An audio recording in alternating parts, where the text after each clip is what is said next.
الرجیم بسم اللہ الرحمن الرحیم اقتحم العقبة وما ادراک ما العقبة فک رقبة او اطعام فی یوم ذی مسغبة یتیما ذا مقربة او مسکینا ذا متربة ثم كان من الذين آمنوا وتواصوا بالصبر وتواصوا بالمرحمة أولئك أصحاب الميمنة والذين كفروا بآياتنا هم أصحاب المشأمة عليهم نار مؤصدة. قال المؤلف والمحدث رحمه الله تعالى أدام النفع بعلومه وعلومكم في الدارين آمين إلى أن قال. حديث آخر قال أحمد حدثنا عبد الصمد قال حدثنا هشام قتادة عن قيس الجذامي عن عقبة بن عامر الجهني رضي الله تعالى عنه أن رسول الله صلى الله عليه وسلم قال من اعتق رقبة مسلمة فهو فداؤه من النار. وحدثنا عبد الوهاب الخفاف عن سعيد قتادة قال ذكر لنا أن قيس الجذامي حدث عن عقبة بن عامر أن رسول الله صلى الله عليه وسلم قال من اعتق رقبة مؤمنة فهي فكاكه من النار. تفرد به احمد بن هذا الوجه. اب مفسر رحمۃ اللہ علیہ سورۃ البلد کی ان آیات مبارکہ میں اپنے تفسیری اقوال اور احادیث پاک کا ذکر فرما رہے ہیں کہ کسی غلام کو آزاد کرانا جو ہے یہ بڑا اللہ کو محبوب ہے. اللہ تبارک و تعالیٰ کو ویسے بھی اپنی مخلوق جو ہے وہ بڑی پیاری ہے. اللہ تبارک و تعالیٰ جو ہیں اپنی مخلوق پہ سب سے زیادہ رحم فرمانے والے، چونکہ ان کی صفت ہی ارحم الراحمین ہے. یعنی آپ پورا قرآن مقدس کا مطالعہ فرمائیں اور پورے احادیث مبارک کا مطالعہ فرمائیں تو اللہ تبارک و تعالیٰ کا جوش رحمت جو ہے نا، جیسے سمندر بھی کیا اس کے سامنے مثال ہو سکتی ہے، چونکہ وہ تو بے مثل ہے کہ ان کی رحمت کا سمندر جو ان کے شان کے مطابق ہو وہ ٹھاٹھے مارتا ہوا نظر آئے گا. وہ تو اپنے بندے کو بس بخشنا ہی چاہتے ہیں، اپنے بندے کو رحمت اور اپنے فضل کے ساتھ جنت میں بھیجنا چاہتے ہیں. اللہ تبارک و تعالیٰ کو کیا نفع ہے کہ اگر سارے گناہ گاروں کو پکڑ کے جہنم میں ڈال دیں، بلکہ اللہ تبارک و تعالیٰ نے تو اپنے شرائع میں، اپنے احکام اسلام میں یہ حکم فرمایا ہے کہ اگر کوئی قاضی جو عدالت میں بیٹھتا ہے، جج بنتا ہے، 100 گناہ گار کو غلطی کر کے چھوڑ دے، وہ بہتر ہے کہ ایک بے گناہ کو غلطی کر کے سزا دے دے.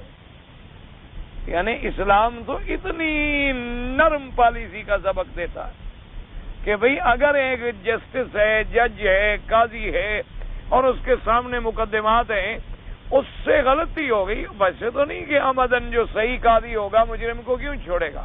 یعنی غلطی کر گیا اور اس نے غلطی میں 100 گناہ گار کو چھوڑ دیا، رعایت کر دی، اور یہ تو گوارا ہے، لیکن غلطی کر کے ایک بے گناہ کو سزا دے دی جائے، یہ اللہ کی رحمت کو گوارا نہیں. اسی لیے آپ اندازہ فرمائیں کہ اسلام کا یہ قاعدہ ہے کہ اگر ان الحدود تندرئ بالشبہات، ایک بڑا مسلم قاعدہ ہے اسلام میں کہ اگر کوئی ذرا سا بھی شبہ ہو جائے تو اسلام کہتا ہے حدود نہ مار، حد ساکت کر. یعنی ایک آدمی پر زنا کا جرم ہے، اب تھوڑا سا ایک ڈاؤٹ ہو گیا ہے، ایک شبہ ہو گیا، اسلام کہتا ہے حد نہیں لگی، حد مت مانے، حد جو ہے وہ ختم کر. یعنی آپ اندازہ فرمائیں کہ بھئی اگر کسی ایک نقطے پر بھی ذرا، مقصد کیا ہے؟ اللہ کی رحمت، کہ انسان جو ہے اللہ نے اس کو بنایا ہے اور فرمایا کہ انسان کو ہم نے اپنے ہاتھوں سے بنایا. اس سے بڑی کوئی تکریم ہو سکتی ہے؟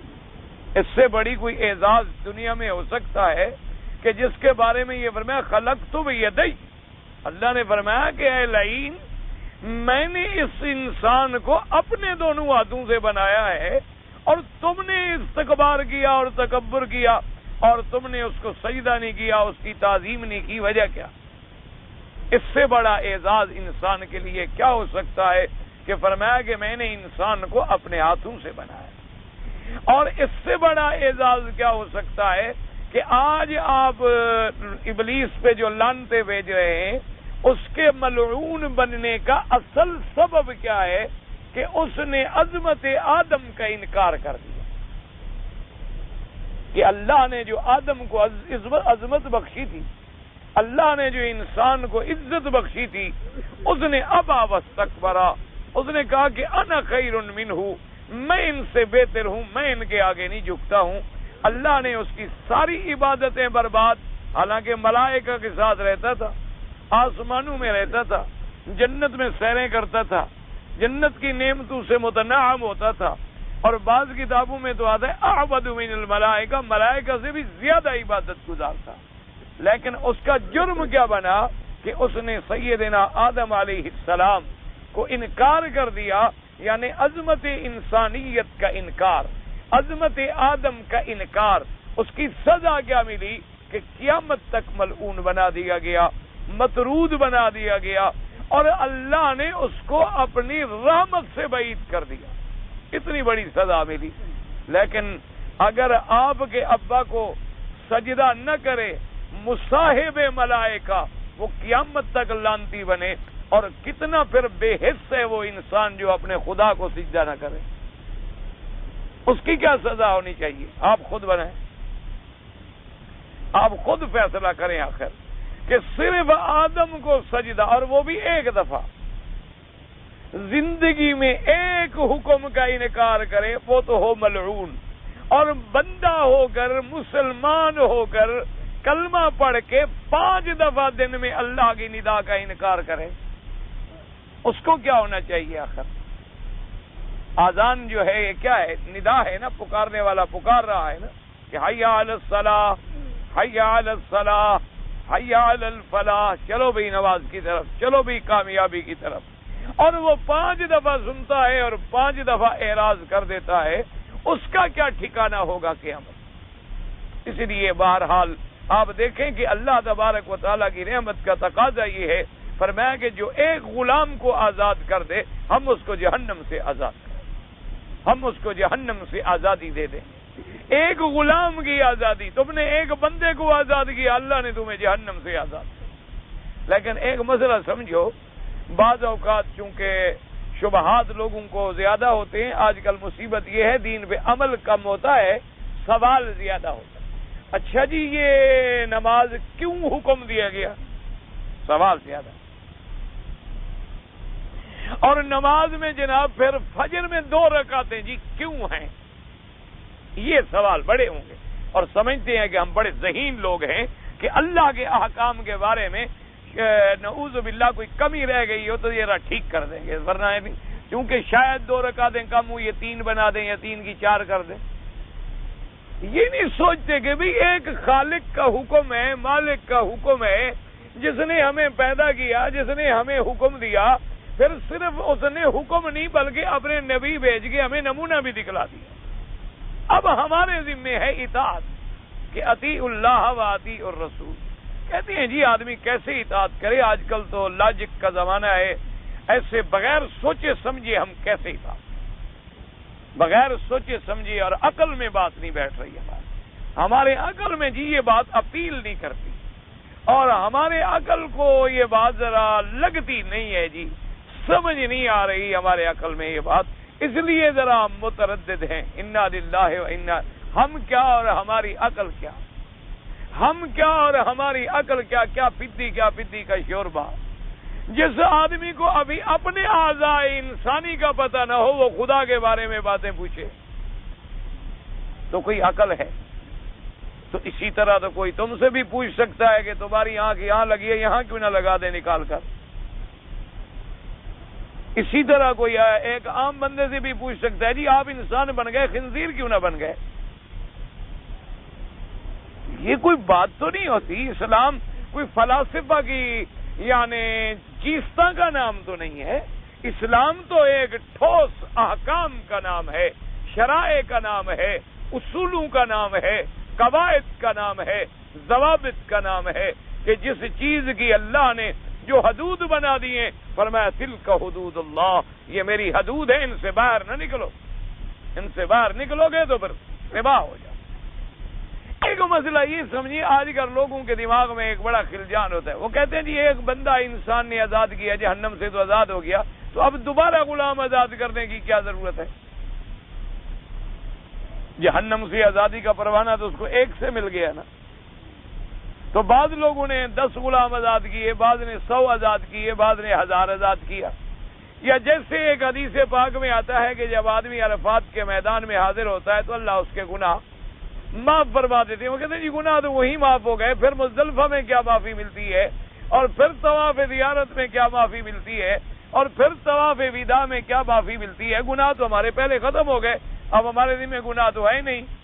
کیونکہ حدیث مبارک میں آ جاتا ہے کہ وہ ایسے واپس آتا ہے جیسے کہ اس کو ماں نے آج اپنے پیٹ سے جنا ہو. یعنی جیسے بچہ پیدا ہوتا ہے اور اس پر کوئی گناہ نہیں ہوتا. تو فرمایا کہ جو آدمی حج کر کے آتا ہے وہ ایسے پاک صاف ہو جاتا ہے کہ جیسے آج اپنی ماں کے پیٹ سے باہر آیا ہو. وہ کہتے ہیں جی پاک صاف تو ہم عرفات میں ہو گئے. تو ایک بات سمجھے، ہمیشہ اسلام کا قاعدہ یہ ہے کہ ایک آدمی کے اگر گناہ ہے، ہر گناہ بھی نیکی سے نہیں گر جاتا. ایک قاعدہ یاد رکھو اصول. کیا معنی؟ ایک آدمی نے خدا نہ کرے کبیرہ گناہ کیا ہے، وہ کہے کہ میں نمازیں پڑھتا رہوں گا اور گناہ مٹ جائیں گے، تو یہ نہیں ہو سکتا. قرآن کہتا ہے ان الحسنات یذہبن السیئات، کہ نیکیاں گناہوں کو مٹا دیتی ہیں. لیکن کون سی گناہوں کو؟ جو چھوٹے گناہ ہیں، گناہ صغیرہ. صغائر جو ہیں وہ نیکی کرنے سے، مثلا اللہ نہ کرے کسی عورت پر ہماری نظر پڑ گئی، خدا نہ کرے، اللہ بچائے ہر مسلمان کو، اللہ محفوظ رکھے، تو اب یہ چھوٹا گناہ ہے. اچانک نظر گناہ نہیں ہوتی. اگر اچانک نظر کے بعد تم نے نظر ہٹا لی تو الحمدللہ. لیکن اچانک نظر پڑنے کے بعد، نظر ہٹانے کے بعد پھر تم نے نظر ڈالی، یا تم نے پھر اس کے محاسن میں غور کیا، پھر اس کے جمال میں اور زینت میں تم نے توجہ کی، تو اب گناہ ہے لیکن ہے صغیرہ. تو اب آدمی جب وضو کرتا ہے، نماز پڑھتا ہے، اللہ معاف فرما.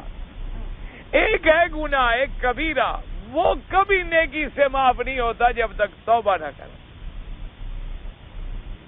اگر گناہ کبیرہ، اللہ نہ کرے زنا ہو گیا، اللہ نہ کرے کسی نے شراب پی لیا، اللہ نہ کرے چوری کر بیٹھا، اللہ نہ کرے قذف محسنات کسی نیک عورت کو تہمت لگا بیٹھا، اللہ نہ کرے غیبت میں مبتلا ہو گیا، اللہ نہ کرے میدان جنگ میں بھاگ گیا. بڑے بڑے جو گناہ ہیں وہ جب کبائر ہو جاتی ہیں تو کبائر کے لیے اب توبہ ضروری. جب تک توبہ نہیں کرے گا معافی نہیں ملے گی. اور توبہ کرنے کا معنی کیا ہوتا ہے؟ یہ نہیں ہوتا کہ یا اللہ میری توبہ، یا اللہ میری توبہ، یا اللہ میری لاکھ لاکھ توبہ ہے، یا اللہ میری ہر چھوٹے بڑے گناہ سے توبہ ہے اور سگریٹ جیب میں ہے چھوٹے بڑے گناہ سے توبہ، یا اللہ میری توبہ ہے اور حرم سے نکل کے فوراً جا کے شیو کراتا ہے، کہتا ہے میری توبہ. یہ توبہ نہیں ہوتی. ایسی توبہ سے پھر توبہ کریں کہیں اللہ کا عذاب نہ آ جائے. یہ اللہ سے مذاق ہوتی، اللہ سے استہزاء ہوتا ہے. توبہ کا معنی ہوتا ہے کہ گناہ ہو گیا، اب جناب بے چین ہے، شرمندہ ہے، تڑپ رہا ہے، بھاگ رہا ہے، اس کو رات کو نیند نہیں آ رہی، حالانکہ کسی نے نہیں دیکھا، کوئی دعویٰ نہیں، کوئی گواہ نہیں، کوئی مدعی نہیں، لیکن کہتا ہے میں نے گناہ کیا، میں شرمندہ ہوں. گویا اس کے سر پہ پہاڑ آ پڑا ہے، شرمندگی میں روتے روتے اٹھتا ہے اور ماتھا رگڑتا ہے میرا اللہ مجھے شرمندگی ہے، میں تیرے آگے وعدہ کرتا ہوں پھر کبھی زندگی میں یہ گناہ نہیں کروں گا، میری توبہ. تو یہ ہوتی ہے توبہ. جب توبہ کرے گا تو وہ گناہ معاف ہو جائے. ایک مسئلہ یہ سمجھ. اچھا، اب اگر ایک آدمی کے گناہ معاف ہو گئے لیکن نیکیاں وہ کر رہا ہے، گناہ ہے نہیں، اللہ فرماتے اس کے درجات بلند کرتے جائے. اس کے درجات بلند کرتے جائے. اس کے ذمہ گناہ تو ہے نہیں، لیکن اس نے ابھی ایک اور نیکی کر دی، ابھی اس نے ایک اور نیکی کر دی، ابھی اس نے ایک اور نیکی کر دی، تو اس کے درجات جو ہیں جنت میں وہ زیادہ سے زیادہ بلند کرتے چلے جائیں. تو لہذا ہمیشہ قاعدہ اور ہماری جو بات ہے وہ یہ بھی یاد رکھیں کہ ہم نے حج پڑھا، ہمیں پتا ہے کہ ہمارا حج قبول بھی ہوا. ہمارے پاس کوئی گارنٹی ہے کہ ہمارا حج قبول ہو گیا؟ تو ہمیں جب یہ پتہ ہی نہیں تو ہمارا کام یہ ہے کہ ہم نیکی کرتے جائیں، اللہ سے رحمت کی امید بھی رکھیں اور اللہ کے عذاب سے ڈرتے بھی رہیں. جو اللہ کے ہاں قبول ہو جائے گی اس کا ہمیں بدلہ ملے گا، اور جو قبول نہیں ہوگی وہ تو رد ہو گئی، وہ تو ٹھکرا دی گئی. یہ تو اللہ تبارک و تعالیٰ کا کرم ہے کہ حضور پاک کو جب رحمت بنا کے بھیجا تو اللہ نے ہمارے گناہوں پہ پردے ڈال دیے. ورنہ پہلے زمانے میں یہ بات تھی کہ اگر جنگ ہو جاتی یا مال غنیمت آ جاتا یا آپ خیرات کرتے یا صدقات کرتے تو وہ یہ تھا کہ مثلا آپ نے ایک خیرات کی ہے تو اس خیرات کو لے کے پہاڑ کی چوٹی پہ رکھ دیتے. اگر آگ اتر کے اس کو کھا جائے تو مانا ہے تمہاری خیرات قبول ہے، اور اگر تم جاؤ صبح کو اور وہ چیز وہیں پڑی ہے مانے اللہ نے مردود کر دی، تو وہ تو اسی وقت آدمی ننگا ہو جاتا تھا. یہ تو اللہ تبارک و تعالیٰ نے امت محمد مصطفیٰ صلی اللہ علیہ وسلم پہ رحم فرما دیا کہ ہماری نیکی ہے، قبول ہے نہیں قبول ہے، پردہ تو پڑا ہوا ہے نا، پتہ کوئی نہیں، پتہ نہیں کہ وہ اللہ نے منظور فرما لی ہے، پتہ نہیں کہ وہ اللہ نے منظور نہیں فرمائی. اس لیے ہمیشہ ہمارے ذمے کیا ہے کہ ہم رحمت کے لیے امید رکھیں، اللہ کے عذاب سے ڈرتے رہیں، اچھے کام کرتے رہیں، برے کاموں سے بچتے رہیں.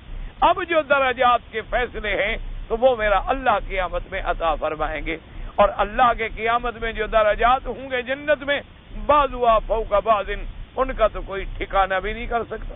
اب دیکھیں نا ہمارے آقا خاتم الانبیاء حبیب کبریا سیدنا محمد صلی اللہ علیہ وعلا آلہ واصحابہ وسلم، اہل سنت والجماعت کا عقیدہ ہے کہ میرے آقا اور تمام نبی اللہ نے جتنے پیغمبر بھیجی ہیں وہ گناہوں سے پاک، وہ معصوم ہیں. ٹھیک، اب حضور معصوم ہے لیکن روزانہ 100 دفعہ استغفار پڑھیں. حضور معصوم ہے، گناہ کوئی نہیں لیکن روز پڑھیں استغفر اللہ الذی لا الہ الا هو الحی القیوم، استغفر اللہ الذی لا الہ الا هو الحی القیوم واتوب الیہ. حالانکہ حضور کو پتا ہے کہ اللہ فضلہ فرما چکے ہیں یغفر لک ما تقدم من ذنبک وما تأخر، کہ میرا مدنی وہ ہے مصطفیٰ، آپ پہلی کوئی چیز بعد میں سب ہم نے معاف کر دی، سب ہم معافی دے چکے ہیں. اور حضور کو پتا ہے کہ میرے اللہ نے مجھے مقام محمود پہ پہنچانا ہے، لیکن حضور فرماتے ہیں میری امت بھی دعا کرتی رہے. اس لیے ایک دن بی بی عائشہ نے پوچھ لیا، اس نے کہا کہ یا رسول اللہ، جب اللہ نے قرآن میں فرما دیا ہے کہ لیغفر لک اللہ ما تقدم من ذنبک وما تأخر، جب آپ کا کوئی گناہ نہیں، اللہ نے آپ کو معصوم بنا دیا، اللہ تبارک و تعالیٰ نے آپ کو افضل الانبیاء، اشرف الانبیاء، امام الانبیاء، سید الانبیاء، خاتم الانبیاء بنا دیا، تو پھر آپ ساری رات عبادت میں کھڑے ہیں، آپ کے پاؤں مبارک سوج جاتی ہیں، اتنی زیادہ محنت کرنے کی کیا ضرورت ہے؟ حضور مسکرائے، فرمایا عائشہ، جس اللہ نے مجھے یہ مرتبہ دیا ہے اس کا شکر نہ کروں؟ فرمایا جس رب قدیر نے مجھے یہ مقام دیا ہے، افلا اکون عبدا شکورا، کیا میں اس کا شکر گزار بندہ نہ بنوں؟ میں اس کا شکر نہ کروں؟ جتنی شان زیادہ دی ہے اتنی شکر بھی تو زیادہ ہے، جتنا احسان بڑا ہے اتنی شکر کا مقام بھی تو بڑا ہے. حتیٰ کہ حضور نے اعتراف کیا اور فرمایا کہ اللہم، اے پروردگار عالم، ما عبدنا کا حق کا عبادتی کا، جو تیری عبادت کا حق ہے ہم ادا نہ کر سکے، ما عرفنا کا حق کا معرفتی کا، جو تیری پہچان کا حق ہے ہم ادا نہ کر سکے، ما قدرنا کا حق کا قدری کا، اللہم لا نحصی ثناء علیک انت کما اثنیت علی نفسک، اے پروردگار عالم ہم تیری ثنا کر ہی نہیں سکتے ہیں، جو ثنا تیری ذات کے شان کے مطابق ہے، لہذا ہم اپنی عاجزی کا اقرار کرتے ہیں. تو اس لیے یہ نہ سمجھا کریں کہ بس جناب پچھلے گناہ تو میرے معاف ہو گئے، اب مزید نیکی میں کیوں کروں؟ میں نے جناب جب ایک نماز پڑھ لی تو میرے تو سارے گناہ معاف ہو گئے، میں نے وضو کیا تو ہاتھوں کے گر گئے، منہ دھویا تو منہ کے گر گئے، کلی کی تو اندر والے گر گئے، پاؤں دھوئے تو پاؤں کے گناہ گر گئے، پھر میں نے نماز پڑھی تو سارے گر گئے، اب دوبارہ نماز کیوں پڑھوں؟ اللہ معاف فرمائے، پھر جتنا اعراض ہوتا جائے گا اتنا آدمی دین سے بھٹکتا چلا جائے۔ اللہ تبارک و تعالی آپ کو بھی مجھے بھی اپنے دین پر ثابت قدم رہنے کی توفیق دے۔ تو اس لیے فرماتے ہیں کہ من آتق رقبۃ مؤمنۃ کانت فکاکہ من النار، جس نے ایک بندہ غلام آزاد کیا مومن، اللہ اس کو جہنم سے آزاد کر دیں گے۔ اب اسی سے اندازہ کریں کہ جس نے 100 آزاد کیا، جس نے 1000 آزاد کیا، بعض صحابہ نے 30 ہزار بھی غلام آزاد کیے۔ اللہ تبارک و تعالی نے ان کو اتنا بڑے مرتبے عطا فرمائے۔ ان کو تو ایک ہی دن تھی نا کہ ہماری دولت، ہماری دنیا کسی طرح اللہ کے دین میں اور اللہ کے کام میں کسی طرح لگی رہے۔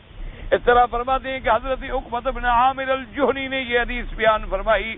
دوسری حدیث میں بھی عقبہ بن عامر سے ہے کہ من آتق رقبۃ مؤمنۃ فہی فکاکہ من النار۔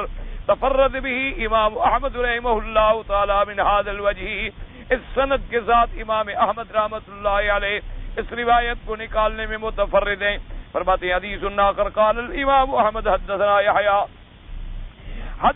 یحییٰ ابن آدم وابو احمد قال حدثنا عیسیٰ ابن عبد الرحمن البجلی من بنی بجیرۃ من بنی سلیم طلحۃ بن مصرف بن عبد الرحمن بن اوسجۃ عن البراء ابن عازب رضی اللہ تعالی عنہ قال جاء اعرابی الى رسول اللہ صلی اللہ علیہ وسلم فقال یا رسول اللہ صلی اللہ علیہ وسلم علمنی عملا يدخلنی الجنہ فقال ان كنت اكثرت الخطبہ لقد اعرضت المسألہ اعتق النسبة وفك الرقبة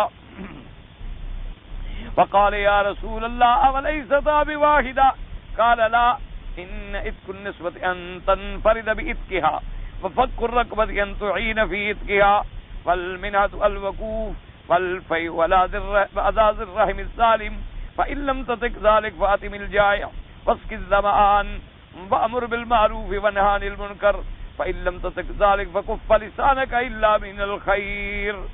اب حدیث پاک میں آتا ہے کہ ایک اعرابی آئے، براء ابن عازب کی روایت ہے، یہ صحابی ہیں میرے پاک نبی کے رضی اللہ تعالی عنہ۔ وہ فرماتے ہیں کہ ایک اعرابی آئے حضور کی خدمت میں، اس نے آ کے عرض کیا کہ یا رسول اللہ صلی اللہ علیہ وسلم علمنی عملا یدخلنی الجنہ، کہ حضور مجھے کوئی ایسا عمل بتلا دیں جو میں کرتا رہوں اور اللہ مجھے جنت میں داخل۔ یعنی پہلے زمانے میں دیکھیں عربی ہے، بدو ہے، ان پڑھ ہے، جاہل ہے، اس کو بھی فکر اگلے جہان کا ہے، جنت کا ہے، اس کا فکر نہیں ہے دنیا۔ اور ہمارے ہاں تو ماشاءاللہ جو بہت زیادہ نیک صالح بھی ہیں، وہ بھی اپنے پیر کے پاس یا مرشد کے پاس یا شیخ کے پاس جائیں تو ایک ہی بات پوچھتے ہیں کہ حضرت کوئی وظیفہ بتائیں پیسے زیادہ ملیں، کوئی تسخیر کا عمل بتا دیں حضرت کہ بس نوٹ ملے، نوٹ مصلے کے نیچے سے اٹھائیں، کام کچھ نہ پڑے، حد حرام رہیں لیکن دولت زیادہ ملے۔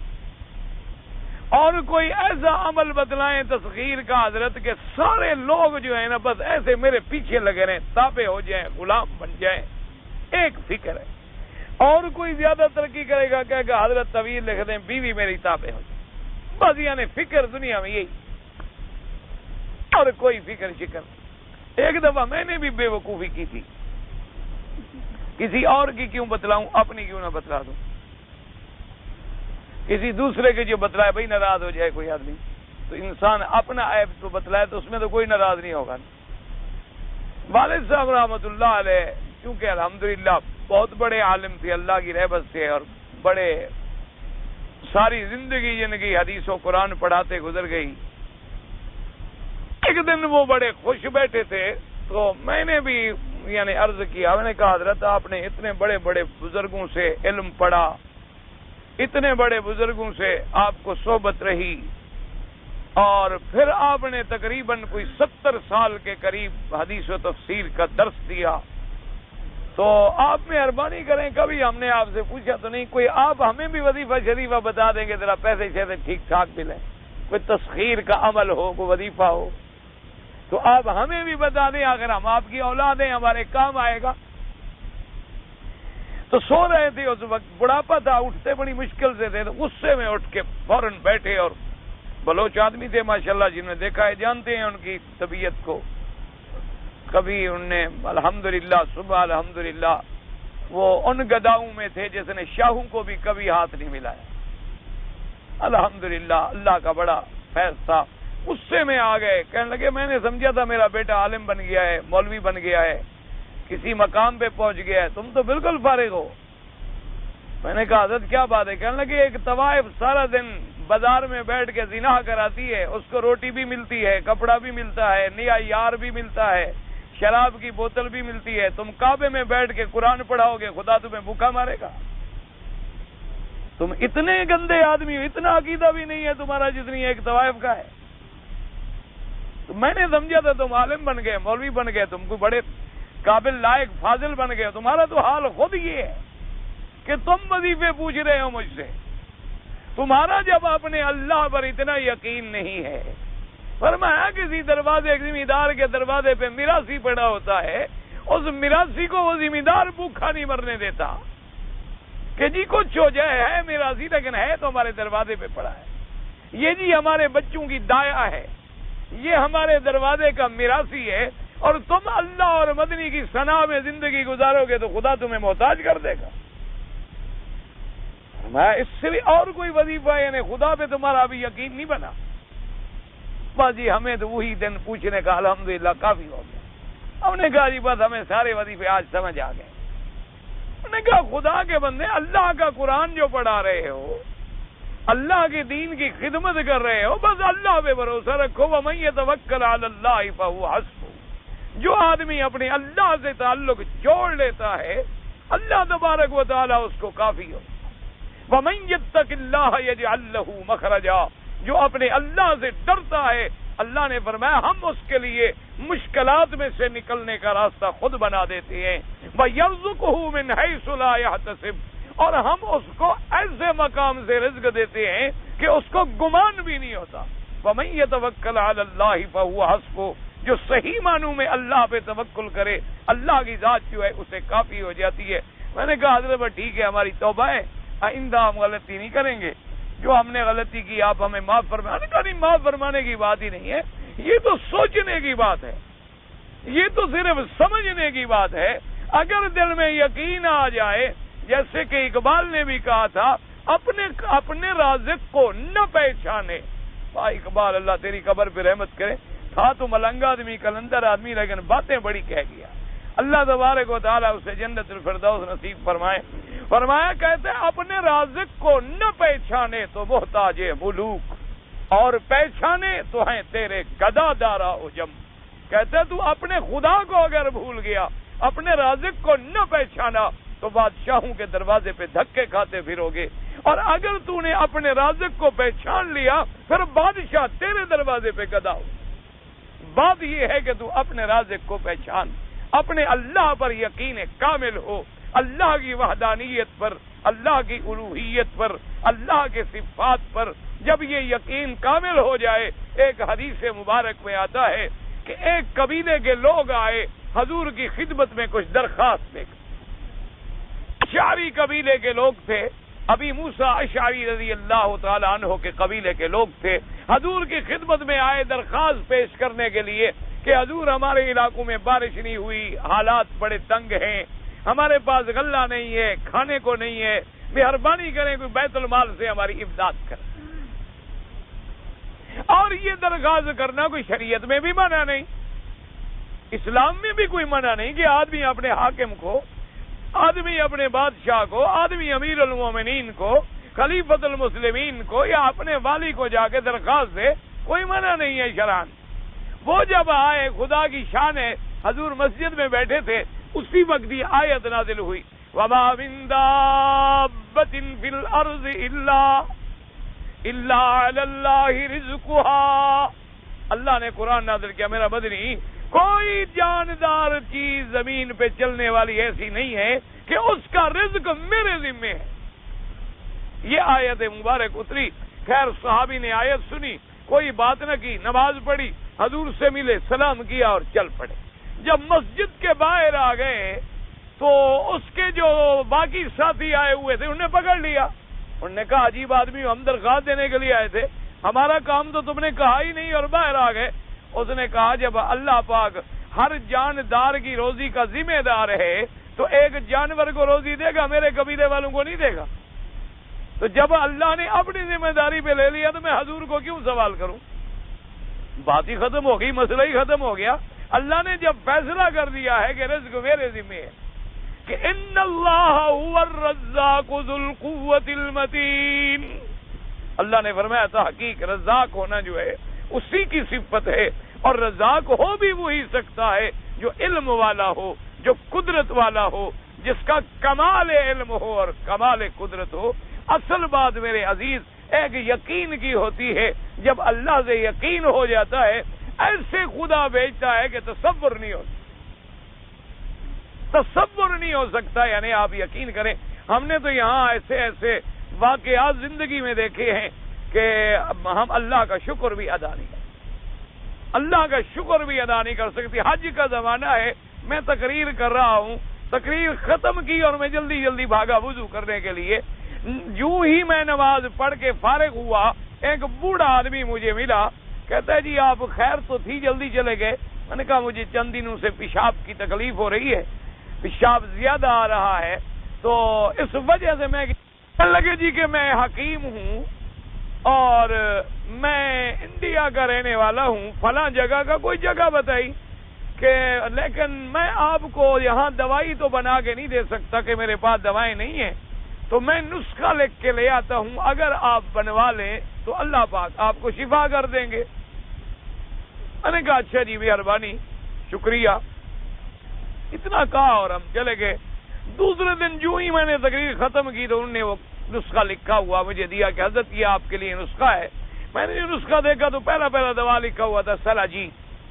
میں نے کہا جی یہ نسخہ اپنے پاس رکھ لیں, اس میں جو دوائی لکھی ہوئی ہے سلاجیت وہ یہاں مل ہی نہیں سکتی, اور اس کی شکل اور افیون کی شکل ایک ہوتی ہے اور وہ بھی کڑوی ہوتی ہے, تو اس کو یہاں کوئی لائے گا تو پھانسی چڑھے گا, مرنا ہے اس نے, اپنے آپ کو سزا دلانی ہے اس نے. ایسا نسخہ آپ نے لکھ دیا ہے کہ یہ تریاق ملے گا نہیں اور مردہ پہلے مر جائے گا. تو بہرحال یہ نسخہ اپنے پاس رکھیں, اللہ پاک رحمت کرے. انہوں نے کہا اچھا حضرت آپ کو نہ ملے نسخہ تو لے لیں, نسخہ جیب میں رکھ لینے کا بھی کوئی فرق ہے؟ میں نے کہا جی ٹھیک ہے مجھے دے دیں. جیب میں رکھا, باہر نکلا, ایک میرے دوست سے عطر کی دکان تھی, وہاں میں عشاء کے بعد جا کے بیٹھ جاتا تھا, جیسے اب ایک اور دوست کے پاس بیٹھ جاتے ہیں, چائے وائے پی اور اس کے بعد چلے گئے. میں وہاں جا کے بیٹھا اور ایک آدمی آیا گلگت کے علاقے کا, اور اس نے کہا جی میرے پاس یہ سلاجیت ہے, میں بیچنا چاہتا ہوں, کوئی لے گا؟ اس نے کہا بھی میری تو عطر کی دکان ہے, میں سلاجیت کیا کروں گا؟ میں نے کہا ٹھہرو, یہ میرے لیے اللہ نے بھیجا ہے, یہ تمہارے لیے نہیں بھیجا. میں نے کہا بھائی کتنے پیسے لے لو, سارا دے دو. اور اس نے کہا جی آپ کے نسخے میں تو 3 ماشے لکھا ہوا ہے. میں نے کہا جب اللہ نے اس کو چلا کے بھیجا اس کا تو بدلہ کرے, باقی کسی کو دے دیں گے, پھینک دیں گے, اس کا کام تو ہو جائے نا صاحب, ہمارا تو ہو گیا. تو اللہ تبارک و تعالیٰ آپ اندازہ کریں کہ جو چیز ہم سمجھتے تھے کہ نایاب ہے, ہمیں مل نہیں سکتی, حرم سے نکلے 100 قدم پہ نہیں پہنچی اور اللہ نے فرمایا یہ لے لو. تمہیں ضرورت ہوئی, تم نے میری طرف توجہ کی تو اللہ پاک نے بھیج دی. اس لیے اگر آدمی اللہ کا شکر نہ کرے تو اس جیسا پھر باغی اور یعنی محروم کوئی آدمی نہیں. بس دعا کرو اللہ ہمیں اپنی طرف توجہ نصیب کر, صرف آ کے ہم اللہ کے بن جائیں. جب تم اللہ کے بن جاؤ اللہ تمہارا بن جائے.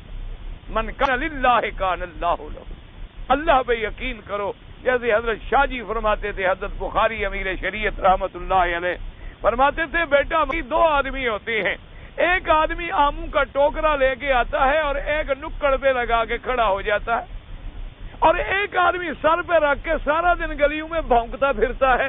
پتہ اس کو بھی ہے کہ میرے بھی بک جائیں گے, پتہ اس کو بھی ہے کہ میرے بھی بک جائیں. جس کو اس جگہ کھڑے ہونے پہ یقین ہے اللہ اس کے بھی بکوا دیتا, لیکن اس نے اللہ پہ یقین نہیں کیا, وہ خود پھر کے بیچنا چاہتا ہے, بک اس کے بھی جاتے ہیں. اب تمہاری مرضی ہے, لوگوں کے دروازوں پہ بک کے روٹی کھاتے رہو یا اللہ کے دروازے پہ ٹک کے بیٹھ جاؤ, دنیا خود آئے گی. تو یہ تو صرف یقین کے معاملے ہیں، لیکن ذرا محنت کرنی پڑتی ہے۔ اللہ پاک توفیق عطا فرما دے۔ اب دیکھو بدو ہے، پوچھ کیا رہا ہے کہ حضور مجھے کوئی عمل بتاؤ میں جنت میں جاؤں۔ اصل آرام تو جنت کا ہے نا، دنیا کی کیا بات ہے، دنیا تو گزر جاتی ہے۔ حضور نے فرمایا لقد كنت اکثرت الخطبۃ ولقد عرضت المسألہ، فرمایا کہ میں اپنے خطبے میں اختصار کروں تو اس کا مطلب ہے کہ میں نے مسئلہ میں اعراض کیا، کیونکہ اس نے اسی وقت پوچھا ہوگا نا، حضور خطبہ فرما رہے۔ آپ نے فرمایا ایسا کرو، اعتق النسمۃ وفکر رقبہ، آپ نے فرمایا تم کسی غلام کو آزاد کرو، گردن چھڑاؤ۔ اس نے کہا حضور یہ تو ایک ہی بات ہوئی، غلام کو آزاد کرانا یا گردن چھڑانا تو ایک بات ہے۔ اعتق النسمۃ وفکر رقبہ اولیست بواحدہ، حضور یہ تو دونوں باتیں ایک ہوئی۔ حضور نے فرمایا نا، اعتاق النسمۃ کا معنی ہے کہ تم اکیلے پورا غلام چھڑا دو، اور فکر رقبہ کا معنی یہ ہے کہ اس کی گردن چھڑانے میں مدد کرو۔ ایک ہے کہ پورا غلام تم نے خریدا اور آزاد کر دیا، ایک ہے تمہیں پورے غلام خریدنے کی تو طاقت نہیں ہے، لیکن اس کو آزاد ہونے میں تم نے بھی اپنی حیثیت کے مطابق حصہ ڈال دیا۔ حضور نے فرمایا نہیں، یہ تو دو چیزیں ہیں۔ اس نے کہا اچھا، اور فرمایا اس کے بعد والمنحۃ الوقوف، اچھائی کرنا اور ٹھہرنا، والفیء علی ذی الرحم الظالم، اگر کوئی تیرا رشتہ دار ہے اور وہ ظالم بھی ہے، اس نے تیرے ساتھ ظلم بھی کیا، تم احسان کرو، معاف کرو۔ کیوں؟ نیکی والے کے ساتھ تو نیکی ہر کوئی کرتا ہے نا۔ حضور نے فرمایا سلمن قطعک، تم اس کے ساتھ صلہ رحمی کرو جو تیرے ساتھ توڑ ڈالے، وہ رشتہ داری توڑ رہا ہے تم پھر جوڑ رہے، وہ توڑنا چاہتا ہے تم پھر جوڑنے کی کوشش کرو۔ فرمایا واعف عمن ظلمک، اور اس پہ احسان کرو جس نے تجھ پہ ظلم کیا، اس نے تم پر زیادتی کی لیکن تم احسان کرو۔ اسی طرح حضور پاک صلی اللہ علیہ وسلم نے فرمایا تم اس کو دو جس نے تمہیں محروم کیا، کہ اس کو موقع ملا اس نے تمہیں نہیں دیا، لیکن اللہ نے تمہیں بڑا بنا دیا، اللہ نے تمہیں زیادہ دے دیا، تم اس کو دو۔ یہ نہ کرو کہ اس نے نہیں دیا تو تم بھی نہ دو۔ ایک ہوتا ہے کہ کوئی تمہیں دے اور دو، یہ تو ہر کوئی کرتا ہے، یہ تو کوئی بڑی بہادری کی بات نہیں۔ من تو رہا حاجی بگویم، تو مرا حاجی بگو، تو مجھے کہو گے حضرت صاحب، میں بھی کہوں گا حاجی صاحب۔ لیکن اصل بہادری یہ ہوتی ہے کہ اگلا گالی دے اور وہ کہے کہ جزاک اللہ بھائی کوئی بات نہیں میاں، میرے اندر ہی کوئی قصور ہوگا کہ میں تم کو مطمئن نہ کر سکا، بہرحال اللہ تمہیں جزائے خیر دے۔ وہ گالی دے تم دعائیں دو، وہ پتھر برسائیں تم ہاتھ اٹھا لو۔ حضور کے پاؤں زخمی ہو گئے، صحابی نے کہا حضور ان کے لیے بد دعا کریں، اللہ طائف والوں پہ اپنا قہر نازل کر دے۔ حضور نے فرمایا اللہم اہد قومی، میرا اللہ میری قوم کو ہدایت دے۔ صحابی نے کہا حضور میں کہتا ہوں بد دعا کریں، فرمایا اللہ نے رحمت بنا کے بھیجا ہے، عذاب بنا کے تو نہیں بھیجا، اللہ نے مجھے اپنی امت کے لیے رحمت بنا کے بھیجا۔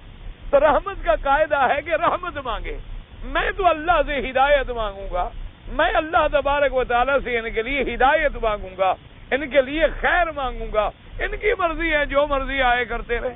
یعنی آپ اندازہ کریں کہ کتنی کفر نے ستا دیا، تڑپا دیا، ہجرت پہ مجبور کر دیا اور مقابلے پہ آ گئے، لیکن حضور بدر کی رات میں آپ کو نیند نہیں آ رہی، آپ اٹھ کے تشریف لے آئے اور صحابہ کو بلایا کہ میرا چچا جو قید میں ہے اس کے ہاتھ بندھے ہوئے ہیں اور ہاتھ بڑے سخت رسیوں میں جکڑے ہوئے ہیں اور وہ کرا رہا ہے، اس کو نیند نہیں آئی تو مجھے بھی نیند نہیں آئی۔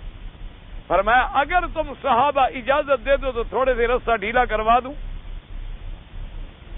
صحابہ نے کہا حضور آپ مالک ہیں، آپ چاہیں چھوڑ دیں، رستے ڈھیلے کروانے کی کیا ضرورت، آپ چاہیں تو چھوڑ دیں۔ فرمایا نہ، چونکہ اس وقت وہ مسلمانوں کا قیدی ہے، وہ صرف میرا قیدی نہیں، اس وقت وہ اسلام کا قیدی ہے، جب تک تم سارے بھی مہربانی نہ کرو میں نہیں آرڈر کر سکتا۔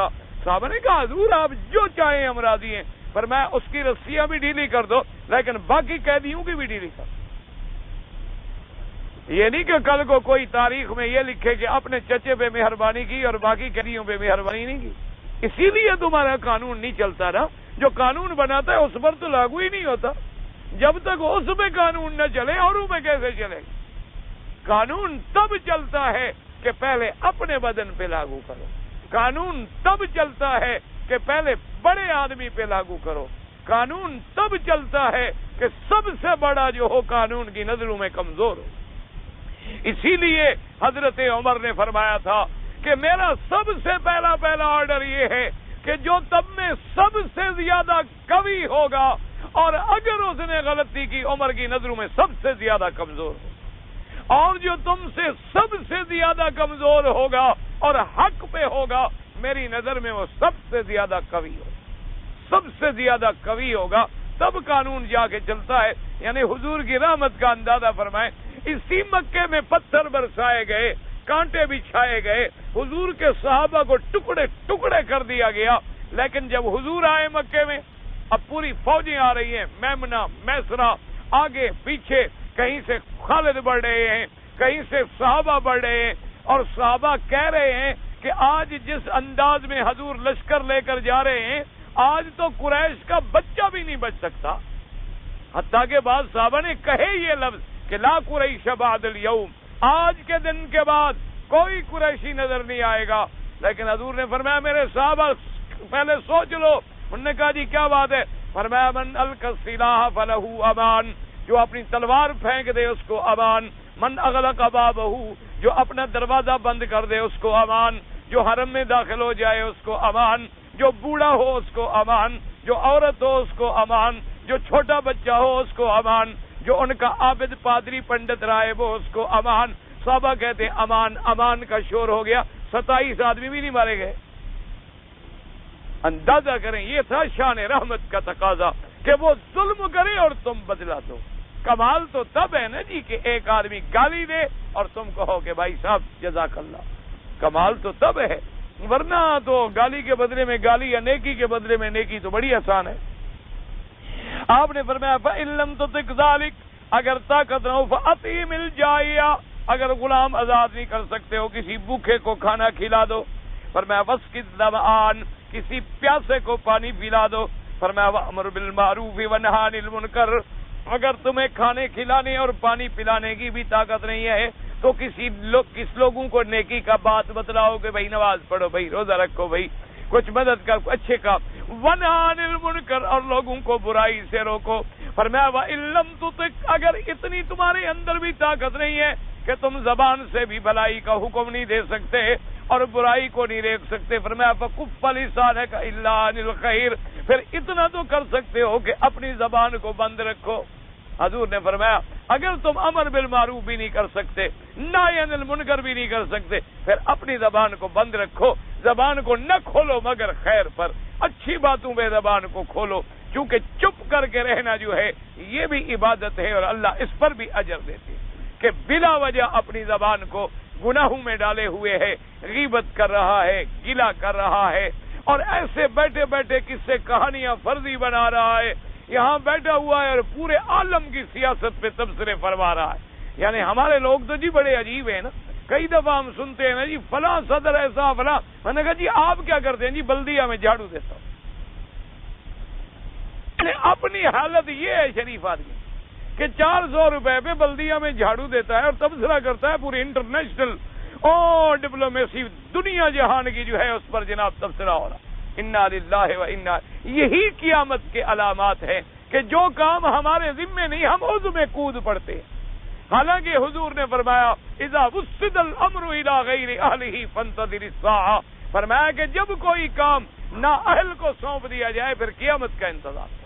ہر کام کے لیے ایک کام ہے. تیرے ذمے دین کا کام ہے، دین کا کرو. تیرے ذمے تدریس کا کام ہے، تدریس کا کرو. تیرے ذمے قرآن پڑھانے کا کام ہے، قرآن پڑھانے کا کام کرو. اپنے اپنے کام کیے جاؤ. جن کے ذمے وہ کام ہے وہ وہی کریں. سب کے کام اللہ نے تقسیم کر دیے ہیں، سب کے عقول اللہ نے تقسیم کر دیے ہیں، سب کا علم اللہ نے تقسیم کر دیا ہے. ایک گھر میں 4 بچے ہوتے ہیں، ایک جاہل ہوتا ہے، ایک عالم ہوتا ہے، ایک غبی ہوتا ہے، ایک بڑا ذکی اور ذہین ہوتا ہے. تو ہم نے تو اس کی تقسیم نہیں کی ہے. جو ہمارے فرائض ہیں، جو ہماری ذمہ داریاں ہیں، ان کو ہم سب سے پہلے سمجھنے کی کوشش کریں کہ بھی ہم کیا ہیں، مسلمان. کبھی ہم نے مسلمان کا ترجمہ بھی سیکھا کہ مسلم کس کو کہتے ہیں. اسلام کی تعریف کیا ہے، ایمان کی تعریف کیا ہے، اللہ کی توحید کی کتنی قسمیں ہیں، توحید الوہیت کیا ہے، ربوبیت کیا ہے، توحید اسماء و صفات کیا ہے. نبوت اور رسالت کا فرق کیا ہے، ان پر ایمان لانا کیا ہے، ایمان کے اجمالی احکام کیا ہیں اور تفصیلی احکام کیا ہے، اللہ کے فرائض کیا ہیں، بھی طہارت کیا ہے، وضو کیا ہے، کون سا پانی پاک ہے، کون سا پانی ناپاک ہے، کب کپڑا پاک ہے، کب کپڑا ناپاک ہے، رضاعت کے کیا احکام ہیں، نکاح کے کیا احکام ہیں، طلاق کے، یہ تو روز مرہ کے معاملات ہیں، ہم پہلے ان کو تو سیکھ لیں، ان کا کوئی فکر نہیں۔ بڑے سے بڑا آدمی ہوگا ہمارا، ماشاءاللہ ابھی چند دن ہوئے میرے ایک دوست صاحب بارٹ لا ہے، ماشاءاللہ قانون کے بہت بڑے یعنی وہ ایڈوکیٹ ہیں، اور ایڈوکیٹ بھی چھوٹی موٹی کورٹ میں نہیں، سپریم کورٹ کے ایڈوکیٹ ہیں۔ کہنے لگے بڑے برملا کے جی وہ نماز پڑھنی نہیں آتی۔ اندازہ فرمائیں، سپریم کورٹ کا آدمی ایڈوکیٹ ہو، نماز پڑھنا نہ آتا ہو۔ میں نے کہا کیا مطلب؟ کہنے لگا جی کبھی زندگی میں پڑھی نہیں۔ کہنے لگے حضرت زندگی میں پڑھی نہیں، ابتدا میں مشنری سکولوں میں پڑھتا رہا، بڑا ہوا تو باہر بھیج دیا گیا، وہاں جا کے ڈگریاں کر کے واپس آیا تو وکیل بن گیا، حرام کھاتا رہا، قاتلوں کو چھڑواتا رہا، بے گناہوں کو پھانسیوں پہ چڑھواتا رہا، نہ مجھے کعبے کا پتہ ہے نہ نماز کا پتہ ہے۔ میرے گھر میں میری کوئی شادی کسی اچھی جگہ تھی، بچی جو ہے میری، اس کو اللہ نے دین کی طرف لگا دیا، بچی کے دل میں اللہ نے دین کی طرف لگا دیا۔ ایک مولوی نے اس کو قرآن پڑھایا، لگے 10-12 سال کی بچی ہوگی، قرآن شریف پڑھا ہے، اس نے کہا کہ ڈیڈی کم از کم خدا کا کعبہ تو دکھاؤ، تمہاری یہ دولت آگ لگانے کے کام آئے گی، کم از کم ہمیں مکہ مدینہ تو زندگی میں دکھا دو۔ تو وہ مجھے پکڑ کے لے آئی ہے، باقی توبہ آپ کرا دیں، نماز آگے آپ سکھا دیں، یہاں تک تو مجھے بچی لے آئی ہے، اگلا کام اب آپ کے ذمہ ہے، مجھے نہیں آتی نماز۔ سیدھی سی بات ہے، نماز کیا ہوتی ہے، کیسے پڑھنی ہے، کیا پڑھنا ہے نماز میں؟ اس نے کہا میں نے زندگی میں نہیں پڑھی تو آئے کیا؟ میں نے کہا حضرت کبھی اپنے ملک میں عید وید بھی نہیں پڑھی؟ کہتا ہے جی وہ عید پڑھنے جاتے ہیں جیسے لوگ کر رہے ہوتے ہیں، میں بھی کھڑا رہتا ہوں، کبھی وضو ہوتا ہے کبھی نہیں ہوتا۔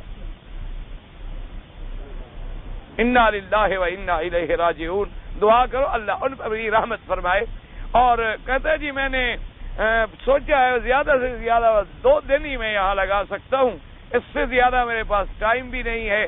تو اللہ نے جناب ایسی مہربانی کی، ابھی 10-12 دن گزر گئے، ابھی بھی ہے۔ میں نے کہا کیا ہو گیا تھا؟ جی اب تو جانے کو دل نہیں چاہتا، اب میں نے توبہ بھی کر لی الحمدللہ، عمرہ بھی کر لیا مدینہ شریف سے آ کے، نمازوں میں بھی اب جی چاہتا ہے کچھ اور ایکسٹینشن لے لوں اور کچھ یہاں اور رہ جاؤں۔ اب پتہ لگا ہے کہ مسلمان کیا ہو، اور جو کچھ اللہ نے مجھے توفیق دی میں نے بتایا، جو کتابیں مجھے مل سکتی تھی وہ میں نے ان کو بتا دی، کچھ دے دی اللہ تبارک۔ اب جناب جب ہمارا اتنا پڑھا لکھا آدمی بھی نماز نہ جانتا ہو تو عام آدمی کے بارے میں ہم کیا گمان کریں گے؟ یہی فرق تھا صحابہ میں اور ہم میں۔ وہ ہر بات میں پوچھتے تھے کہ علمنی یا رسول اللہ، علمنی ما علمک اللہ، علمنی یا رسول اللہ عملا یدخلنی الجنہ۔ سیدنا ابی ہریرہ حدیث میں آتا ہے، آئے کہتی ہیں اذا رأیتک طابت نفسی وقرت عینی یا رسول اللہ، فرمایا علمنی عملا، فرماتے ہیں حضرت ابی ہریرہ رضی اللہ تعالیٰ عنہ، حضور میں جب آپ کی زیارت کرتا ہوں تو میرا دل باغ باغ ہو جاتا ہے اور میری آنکھیں ٹھنڈی ہو جاتی ہیں۔ کیسے ٹھنڈی نہ ہوں جنہوں نے زیارت کی ہو محمد مصطفیٰ صلی اللہ علیہ وآلہ وصحبہ وسلم۔ فرمایا حضور مجھے ایک تو یہ بتائیں کہ ہر چیز کس چیز سے پیدا ہوئی؟ حضور نے فرمایا اللہ نے ہر چیز کو پانی سے پیدا کیا۔ اس نے کہا حضور مجھے کوئی عمل بتائیں جو عمل کروں اور اللہ مجھے جنت میں لے جائے۔ آپ نے فرمایا افشوا السلام واطعموا الطعام وصلی والناس نیام فادخل الجنت بسلام۔ حضور نے فرمایا لوگوں کو کھانا کھلایا کرو، سلام زیادہ پھیلایا کرو، اور جب رات کو لوگ سو رہے ہوں تو تم اپنے اللہ کو جگا کے منایا کرو، خود جاگ کے اللہ کو منایا کرو۔ اللہ سونے سے بھی پاک ہیں، اللہ تبارک و تعالی ہر صفت عجز سے پاک ہیں۔ فرمایا جب تم یہ کرو گے تو اللہ کی جنت میں سلامتی سے داخل ہو جاؤ گے۔ صحابہ کو ایک ہی فکر تھی کہ علمنی یا رسول اللہ۔ ایک صحابی آئے دوڑتے حضور کی خدمت میں، کہا حضور میں نے فیصلہ کر لیا ہے کہ باغ پورا خیرات کرتا ہوں۔ آپ نے فرمایا کیوں؟ کہتے میں نماز پڑھ رہا تھا، اوپر ایک کوئل کوک رہی تھی، اس کی آواز میں میری توجہ ادھر چلی گئی اور نماز میں میری توجہ قائم نہیں رہی.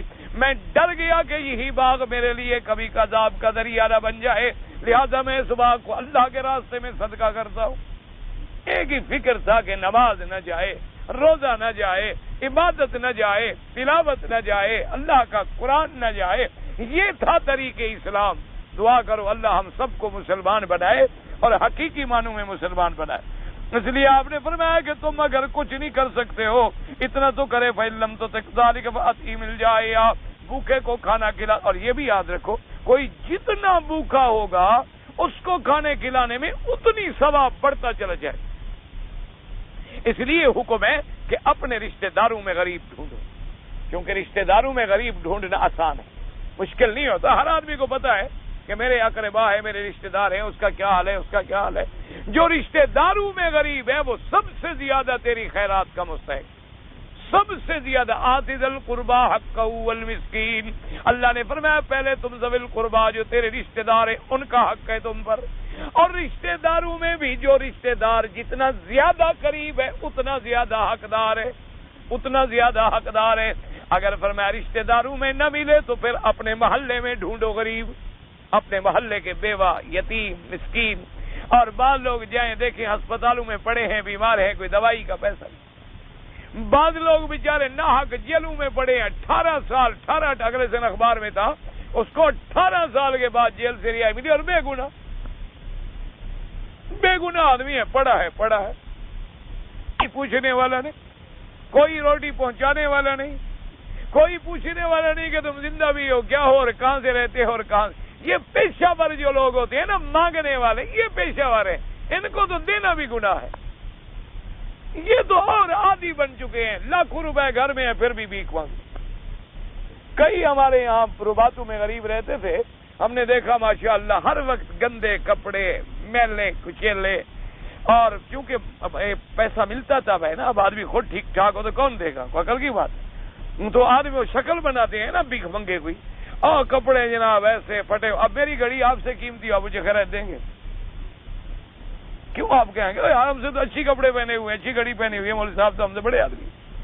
تو آدمی دیتا تب ہے کہ جب حضرت آئے تو چل نہ سکتے ہوں اور آنکھیں سوجی ہوئی ہوں اور کپڑے بہت بوسیدہ ہوں, بولو کہ یار رحم کرو, عالم آدمی ہے بیچارہ, غریب ہے, شاید اس کے گھر میں کچھ نہیں ہے.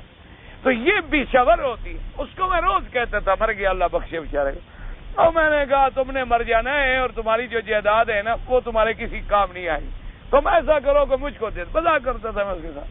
میں کہتا تم مجھ کو دے دو, انشاءاللہ میں تمہاری جائیداد 2-3 دن میں ختم کر دوں گا, فکر ہی نہ کرو. اور نہیں حضرت میرے پاس کہاں ہے, میں تو فقیر ہوں. مر گیا تو کئی ہزار سونے کی اشرفیاں نیچے سے نکلی. انا للہ. زندگی میں نصیب نہیں ہوا نہ کپڑا, نہ اچھی روٹی, نہ اچھا کھانا. یہ بھی اللہ کا عذاب ہے. اللہ کا عذاب ہوتا ہے کہ آدمی اللہ کی نعمتوں سے محروم ہو جائے. آدمی ہاتھ پھیلاتا پھرے دنیا کے سامنے, سائل بنا پھرے. اس سے بڑی حضور نے فرمایا جو لوگ ایسے بہانے کر کے مانگتے ہیں اللہ قیامت والے دن ان کے چہروں پہ زخم کر دے گا تاکہ لوگوں کو پتہ لگے خموشن خدوشن فی وجہہ یوم القیامہ کہ اچھے خاصے ہٹے کٹے تندرست ہیں, بھیک مانگنے پہ گزارا ہے. کسی نے مسجد کا نام لیا, کسی نے مدرسے کا نام لیا, کسی نے یتیم خانہ کھولا ہوا ہے, اور نہ یتیم ہے نہ مدرسہ, بالکل جھوٹ, سفید جھوٹ ہے, کوئی بات ہی نہیں ہے موقع. اور اسی کے نام پہ ایک کام ہے ہو رہا ہے. ایسے لوگوں کو دینا کی ضرورت.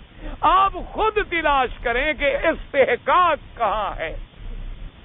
صحیح جگہ پر جب آپ پیسہ لگائیں گے نا وہ 1 پیسہ لاکھوں کے کام آ جائے. صحیح جگہ پہ دھیلا بھی لگاؤ گے وہ کروڑوں کے کام آئے. اللہ تبارک و تعالی آپ کو بھی مجھے بھی توفیق دے, اپنے راستے میں لگانے کی کرنے کی توفیق دے.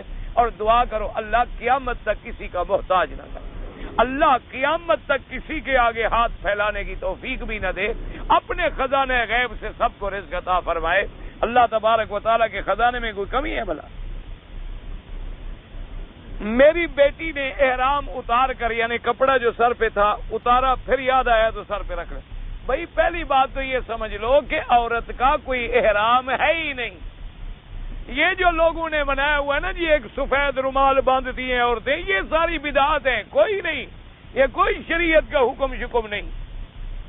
یہ تو لوگوں نے خود ایک رواج بنایا ہوا ہے کہ اتنا بڑا کپڑا لے لیتی ہیں کہ جی مرد بڑی چادر اوڑے گا تو عورت چھوٹی اوڑے گی. پتہ نہیں اس میں عورت نے چھوٹی کیوں اوڑی, مقابلہ نہیں کیا مرد کا. ویسے تو کہتی ہے نا ہر کام میں ہم برابر ہیں.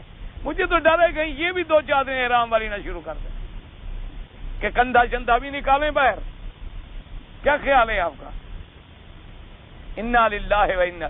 بھائی عورت کا کوئی احرام نہیں ہوتا, جو کپڑے اس نے پہنے ہوئے ہیں وہی احرام.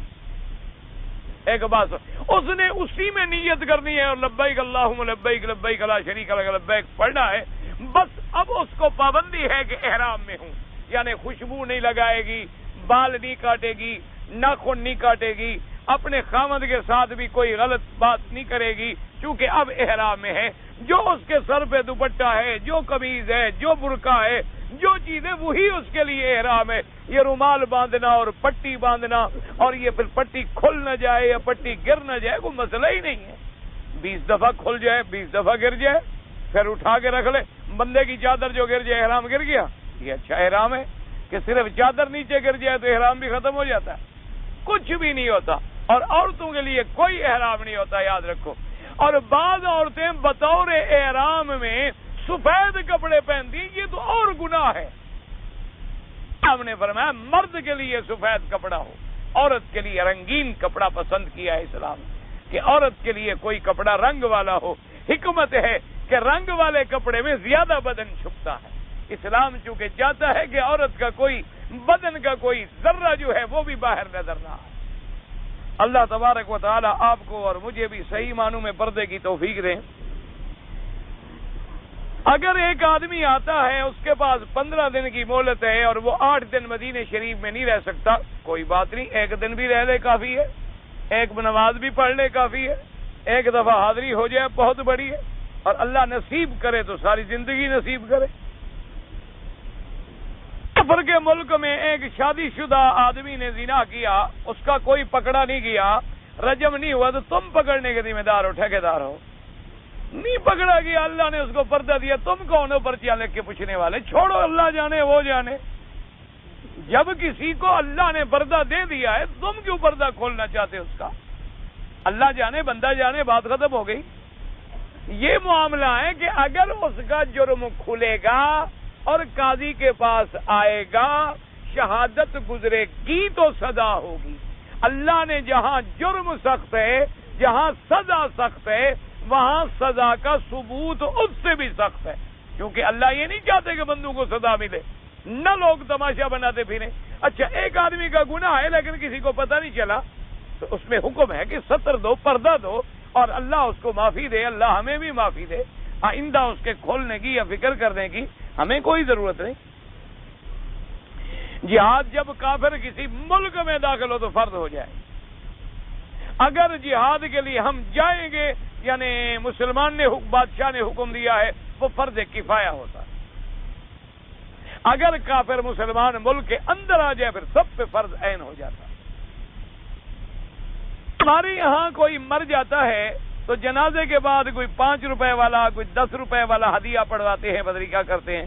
زندگی میں پیسہ نہیں دیا, مرنے کے بعد 5 روپے والا ہدیہ, نہ 5 روپے والا ہدیہ, سب حرام ہے اور بدعت ہے, بالکل گناہ ہے خالص, اس کا اسلام سے کوئی تعلق نہیں. قبر پر لوگ اذان دیتے ہیں, مسجد میں جب اذان ہوئی نماز پہ نہیں آیا, قبر پہ اذان دو. ہمارے مسئلے سارے الٹے ہیں. جب تک زندہ تھا تو مسجد میں اذان دینے کی توفیق ہی نہیں ہوئی, مسجد میں 5 دفعہ اذان سنتا رہا تو نماز کی توفیق بھی نہیں ہوئی. مر گیا ہے جی, قبر پہ اذان دو, کیونکہ جب قبر پہ اذان دیں گے فرشتے ڈر جائیں گے اور وہ اس سے پوچھنے نہیں آئیں گے. فرشتے نہیں ڈرتے, شیطان بھاگ جائے گا. عذاب دینا ہے فرشتوں نے, وہ آئیں گے, وہ ٹھیک ٹھیک پکڑیں گے انشاءاللہ. کوئی قبر پہ اذان, یہ سب بدعت ہے.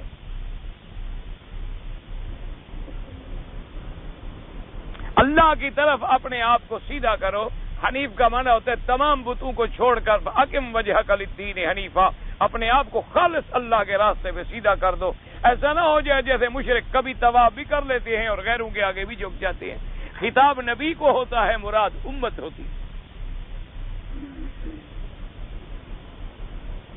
میری بیوی عرصہ دراز سے پتہ نہیں میری ساس عرصہ 1.5 سال سے بیمار ہے. اچھا اللہ شفا عطا فرمائے. میں اپنی والدہ کو حج پر بلانا چاہتا ہوں, کیا میری ماں اکیلی آ سکتی ہے؟ اگر عورت بوڑھی ہے تو عورتوں کے ساتھ مل کے آ سکتی. اگر تمہاری والدہ جوان ہے تو بغیر محرم کے نہیں آ. کیونکہ عورت اگر جوان ہو اور فتنے کا خوف ہو, اسلام کہتا ہے کہ محرم کے بغیر سفر نہ کرے. محرم کا کیا معنی ہوتا ہے؟ جس کے ساتھ نکاح حرام ہو. کیا معنی؟ بھائی کے ساتھ نکاح حرام ہے, بیٹے کے ساتھ نکاح حرام ہے, داماد کے ساتھ نکاح حرام ہے. تو جن کے ساتھ نکاح حرام ہے وہ محرم ہے, ان کے ساتھ سفر کر سکتی ہے, اکیلے سفر نہیں کر سکتی. اور اگر عورت بوڑھی ہے بیچاری, فتنے کا خوف نہیں ہے, اور عورتیں بھی آ رہی ہیں, تو ان کے ساتھ آ جائے اور یہاں تم حج اس کو کرا دو. میرا دل چاہتا ہے کہ اپنے ماں باپ اور بیوی کو بلا کے حج کراؤ.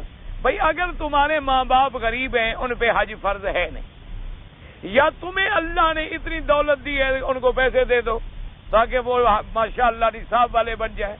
اب تم کہتے ہو کہ میں لوگوں سے ادھار لے کر ان کو بلواؤں, تو کیوں ضرورت رہی؟ جب اللہ نے ان کے ذمہ لگایا ہی نہیں, اللہ نے ان پہ فرض ہی نہیں کیا, تو تم بلا وجہ قرض کیوں اٹھاتے ہو؟ تمہیں جتنی اللہ نے توفیق دے دی ہے ان کی وہی خدمت کرو. اللہ تبارک و تعالی نے جب فرض ان پر نہیں فرمایا, ان پر کوئی گناہ نہیں ہے. اور اگر تمہارا جذبہ ہے تو پھر جذبے والے پوچھا نہیں کرتے, پھر جذبے والے لوگ مسئلے نہیں پوچھتے, وہ کر جاتے. عشق جو ہے نا جی, عشق بیچارہ جو ہے وہ پوچھتا نہیں ہے. عقل عیار ہے 100 بھیس بنا لیتی ہے. عشق بیچارہ نہ زاہد ہے نہ ملا نہ حکیم, وہ پھر مسئلے نہیں پوچھتا. والد صاحب فرماتے ہیں ہم حج کرنے آئے تو اس زمانے میں قافلے مدینہ شریف نہیں پہنچ سکتے تھے, راستے میں ڈاکو شاکو مار دیتے تھے. یہ تو اللہ کا شکر ہے کہ اب امن و امان ہے, ورنہ ان کے آنے سے قبل 50 سال پہلے تو مدینہ شریف کوئی قافلہ نہیں پہنچ سکتا تھا. فرماتے ہیں کہ مولانا خلیل احمد صاحب سہارنپوری رحمۃ اللہ علیہ, وہ میرے والد صاحب کے استاد بھی تھے, تو راستے میں ہم جا رہے تھے تو میرے ساتھ ایک اور بھی ذمہ دار تھے. تو انہوں نے کہا حضرت سے مسئلہ پوچھے کہ بھی اگر مدینے نہ جا سکے تو کوئی ایسا حرج تو نہیں ہے حج میں؟ ویسے تو حج میں حرج نہیں ہوتا, مدینہ شریف کا جانا حج کے ساتھ تعلق نہیں رکھتا. اور فرماتے ہیں کہ میں نے جب پوچھا, میں نے کہا جی یہ پوچھ رہے ہیں کہ بھئی اگر ہم, انہوں نے کہا مولوی خیر جو پوچھتے ہیں وہ جاتے نہیں, جو جاتے ہیں وہ پوچھتے ہیں. جو پوچھتے رہتے ہیں نا وہ جاتے بھی نہیں, اور جنہوں نے جانا ہوتا ہے وہ پوچھا بھی نہیں کرتے. جب جانا ہے, جب تمہیں اتنا عشق چڑھا ہے تو پھر کر گزرو, اللہ برکتیں دے گا, پھر پوچھنے کی کیا ضرورت ہے, ورنہ شرعاً کوئی ضروری نہیں. میں کام کے لیے یہاں آیا ہوں اور حج کا مہینہ اگر درمیان میں آ جائے, میرے پر قرضہ بھی ہے. یہ کہاں لکھا ہوا ہے کہ حج کا مہینہ آ جائے تو حج نہ کرنا؟ معنی یہ ہوتا ہے کہ اگر قرضہ ہے ملک میں وہاں ادا کرو, آؤ یہاں بیٹھے ہو تو کیوں حج نہ کرو؟ اللہم صلی علی سیدنا محمد وعلی آل سیدنا محمد وبارک وسلم. یا اللہ عالم اسلام پہ اپنی رحمت نازل فرما.